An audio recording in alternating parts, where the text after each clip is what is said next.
Hello my dear students, once again welcome to your history online class. So in today's class we'll be discussing regarding your second chapter from your modern history or the Indian history, that is known as the establishment and development of Indian democracy from the year of 1947 till 1966. So if you have seen the previous video, there I gave you an introduction part after the 1947 when two nations was formed, India as well as Pakistan. So lots of problems they had to face, especially the refugee problem, followed by water disputes regarding Indus and its tributaries, and finally the assets, the transfer of assets. But in today's class we will be dealing with different subtopics with mainly highlights regarding the elections, followed by Pandit Jawaharlal Nehru as he became the first Prime Minister of India after the partition that was been formed for our nation called India, and different types of Lok Sabha, Rajya Sabha, all different types of political parties for different seats and so on. So let's start the class. So first we'll deal with the foundation of Indian democracy. So we all know what is exactly a democracy, which mainly stands for all the citizens of India that has been given the right to cast vote, and on that base also a universal adult suffrage or franchise is also put into effect under the article number 326 when the constitution was finally made in the year of 1950. So after we see with the foundation democracy, we see that how Pandit Jawaharlal Nehru played a very important role, because after 1947 till 1952 he was overall in charge regarding as a prime minister what are the tasks, what are the duties, or what are the different administrative fields that he has to work for the nations.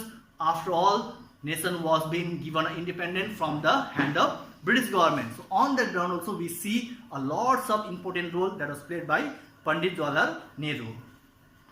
Next we talk about the first general election that was held in India for the first time in the year of 1952, which states that all the Indian citizens whose age was either more than 20, more than 21, 23. So seeing all those kinds of criteria, it was been finalized that 1952 will be the first general election based on all the people of India coming and just giving to our respective candidates their vote, and that will bring into a result with a final decision that who will be the first Prime Minister of India. And when the general election was being held, so that time we see that how different political party, from the national political party as well as from regional political party, even from the independent candidates stood to compete with one another, because it was the first time and lots of excitement was there among all the Indian people that the election was about to held for the first time in India. So that time we see that most probably the election, whenever we talk, it is being held under the guidance of Chief Election Commissioner, and during those times the first Chief Election Commissioner of India was Sukumar Sen, and he also had got lots of responsibility to deal with talking about the election, and he also had to make lots of ballot paper followed by ballot box he had to maintain, and then talking about the polling booth or the centers, how the centers will be divided for which areas, all the responsibilities was been under the shoulder of Sukumar Sen, and he also had got lots of members under the election commissioner. So in that way finally our election was being conducted, giving all the people to just go and cast their valuable votes and just to make the first Prime Minister of India.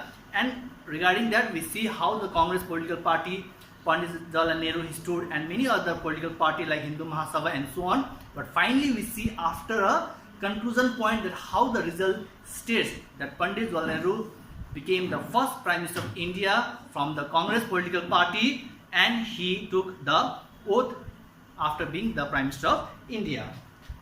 Next talking about the seats and all. So in the Lok Sabha, talking about 75 seats was been achieved by Pandit Jawaharlal Nehru, 68.5 for all the different state assemblies, and 10 seats of Lok Sabha was only given to those kinds of political parties from Hindu Mahasabha and so on. And even we talk regarding the 489 Lok Sabha. So total there were 489 Lok Sabha named as a seat. For that 98 was for SC/ST, and rest we talk about 3,283 for the state assembly. Out of that also 669 was reserved for the SC as well as ST candidate, that is scheduled caste as well as scheduled tribe. So next talking about the impact of election. What were mainly the impact of the election that was held in the year of 1952 after Pandit Jawaharlal Nehru became the first PM. we see that whatever the constitution was formed in the year of 1950, it took nearly 3 years.